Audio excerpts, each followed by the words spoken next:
to start a lecture on related to global warming. My lecture is titled "Why an Infinite Sequence of Record Low Temperatures Does Not Contradict Global Warming." So, let x be defined to be time. Its domain will be from 0 to infinity. Let y of x be the temperature at time x. So its range will be a subset also of basically 0 to infinity. Y is absolute temperature. Let big lambda of x be the average absolute temperature over the interval 0 to x. So big lambda of x is defined to be 1 over x times the integral from 0 to x of y of t dt. And our goal will be to prove that there exists a function y equals f of x.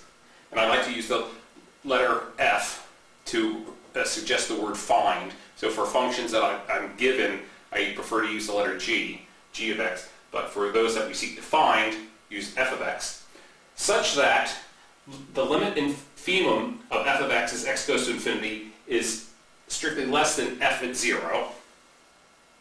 And this is another way of saying that we have an infinite sequence of recorded temperatures that keep hitting new lows, but that the limit of the average of temperature as x goes to infinity is strictly bigger than the average at the start.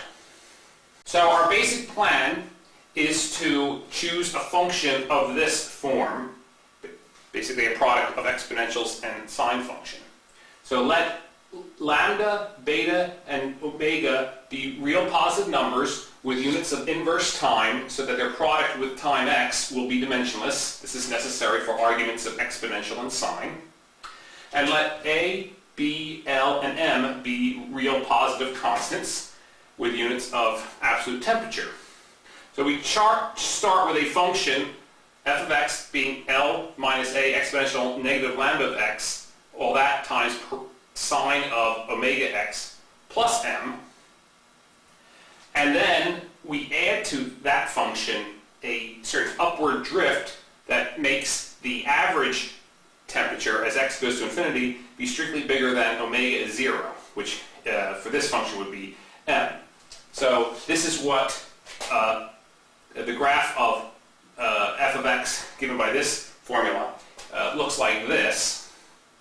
And even though the average temperature will also oscillate, the limit of that average temperature is still m as x goes to infinity. So we just want to give it actually we start at a lower level. We start not at m, but start the temperature at an m minus b, and then have the temperature have the limit supremum of that temperature go to m plus l. So our first lemma for y equals parentheses l minus a exponential negative lambda x in parentheses times sine of omega x plus m minus b times exponential negative beta x. We have that the limit supremum of y of x as x goes to infinity is m plus l, which is strictly bigger than y of 0, which is m minus b. You can see that here on the right, if you simply substitute 0 for x, here the sign makes this vanish, and you're left with m minus capital B, and that is clearly strictly less than m plus l, simply because b is a positive constant, and we have a negative sign, and l is strictly positive. The limit supremum is seen by looking that y of x will approach this envelope asymptotically of l times sine of omega x plus an m. The exponential terms vanish. So it's y of x has no limit as x goes to infinity because it does oscillate forever back and forth between these two envelopes, basically m and m minus l. But so the limit supremum of y of x will be m plus l. The average temperature is a little bit harder because we have to integrate based from the definition of the average temperature. The limit of the average temperature as x goes to infinity equals m, so the average temperature does have a limit as x goes to infinity. And that's strictly bigger than m minus b. Again, b is a positive constant. M minus b is the limit of the average temperature as x goes to 0. In other words, it's just the initial temperature. So by integration, the average temperature is this sum of cosines and sines and exponentials divided by the x, and of course it's the x in the denominator that makes the average temperature have a limit as x goes to infinity. If it weren't for the x, of course, it would oscillate forever without approaching a limit.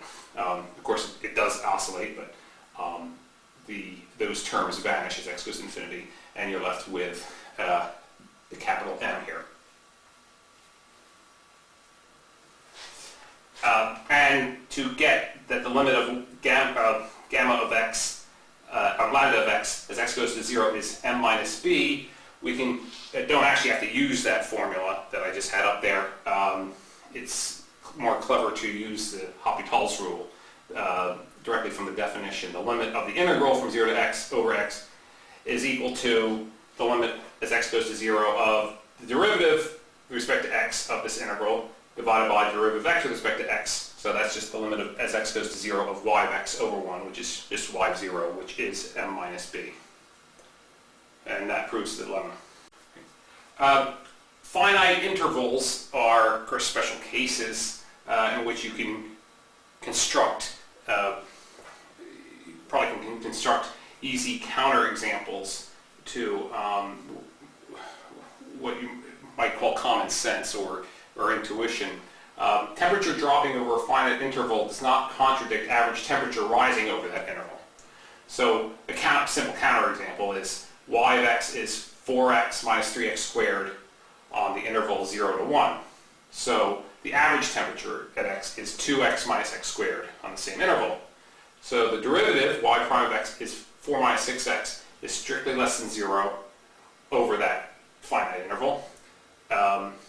So the temperature drops, but the average temperature, which is its first derivative, is 2 minus 2x, is strictly greater on that same interval. So its second derivative is negative 2. And it just follows from the fact that the average temperature satisfies this linear differential equation, x gamma double prime plus 2 lambda prime equals y prime.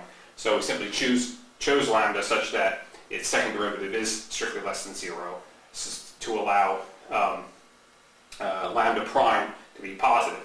But of course the problem here is this is not so obvious, or does not work on infinite intervals. So we have to use much more subtle arguments, as I will now do.